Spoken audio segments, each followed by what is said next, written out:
نہیں ہے، یہ الیکشن سے بھاگنا چاہتے ہیں، یہ عوام میں جانے کی بھی قابل نہیں ہے، یہ عوام کی رائے سے ڈرتے ہیں۔ اس کا مطلب ہے کہ یہ بات ثابت ہو گئی کہ یہ رجیم چینج کے ذریعے آئے ہیں، یہ ضمیر فروشی کر کے آئے ہیں، یہ کار کی ڈگی میں بیٹھ کے یا برقع پہن کے آئے ہیں، یہ 50-50 کروڑ کی جو ہے وہ بولی لگوا کے آئے ہیں، باقی عوام کی طاقت سے تو نہیں آئے۔ ورنہ عوام کی طاقت والا عوام میں جانے سے کیوں ڈرے گا، وہ عوام کی رائے سے کیوں ڈرے گا؟ تو اس کا مطلب تو یہ ہوا کہ ہر وہ ہیلا بہانہ جو الیکشن سے دوری پہ ہو وہی پی ڈی ایم کا ٹولہ چاہتا ہے، اور 22 کروڑ عوام جو کہ چاہتی ہے کہ ملک کو صحیح سمت میں چلا جائے اور عوام جو ہے وہ بیلٹ پیپر کے ذریعے فیصلہ کرے، اس کی رائے کو جو ہے وہ معتبر نہیں مانا جا رہا۔ بہرحال جتنی مرضی یہ ڈرٹی ٹیکٹکس کر لیں، ڈیلنگ ٹیکٹکس کر لیں،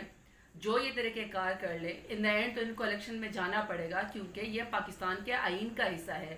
آئین کی نفی کر کے، قانون کی نفی کر کے، عوام کی رائے کی نفی کر کے